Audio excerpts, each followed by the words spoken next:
Hello students, this is Arshan here and today we are gonna do the 6th chapter poem of your Honeycomb textbook of NCERT, and the name of the poem is Mystery of the Talking Fan by Rubin. So students, have you ever noticed a ceiling fan? You might have seen a ceiling fan in your bedroom, in your house or in your classroom as well. Well, is there a ceiling fan in the room where you are sitting right now? And is the fan quite calm or very noisy? If it is noisy, you may be sure it is a distant relative of the talking fan, which we are going to talk about in this poem. So, let us read this poem. Once there was a talking fan, electrical his chatter. I couldn't quite hear what he said, and I hope it doesn't matter. Because one day somebody oiled his little whirling motor, and all the mystery was spoiled. He ran as still as water. So students, interesting poem, isn't it? Now let us read it once again. Once there was a talking fan, electrical his chatter. I couldn't quite hear what he said, and I hope it doesn't matter. Because one day somebody oiled his little whirling motor, and all the mystery was spoiled. He ran as still as water.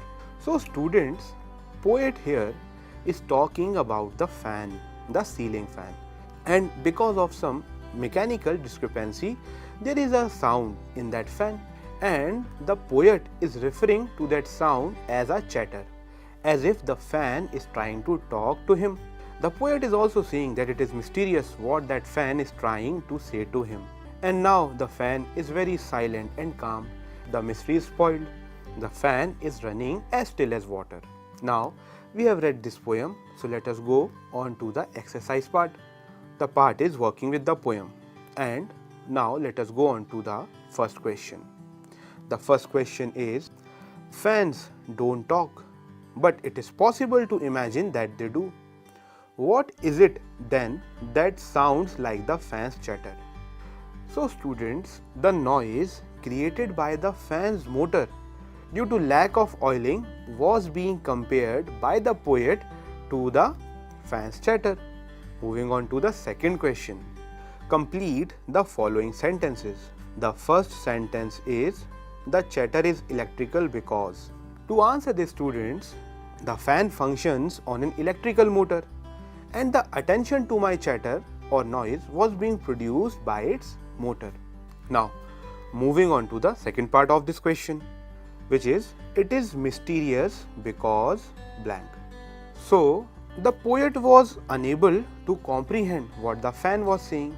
That is why it is mysterious. We have read in the poem has oiled the motor of the fan. With this, we have completed this question. Moving on to the third question, which is, what do you think the talking fan was demanding? Well, to answer this question students, it was demanding oiling, and the moment it was oiled, it became silent. Moving on to the fourth question, how does an electrical fan manage to throw so much air when it is switched on?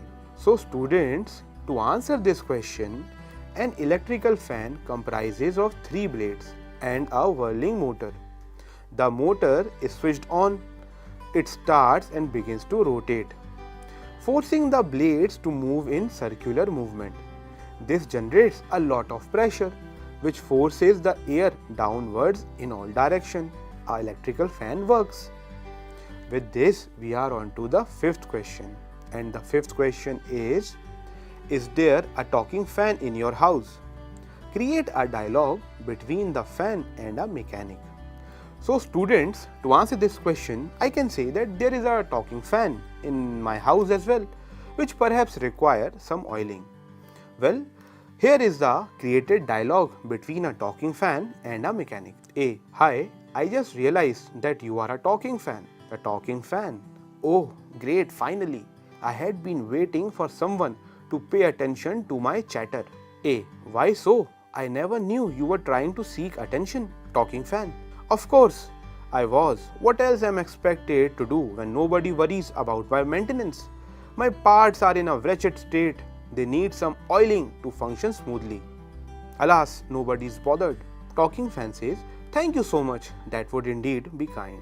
So students, you have to make a similar dialogue like this in your notebook, and with this you may be able to comprehend this poem well.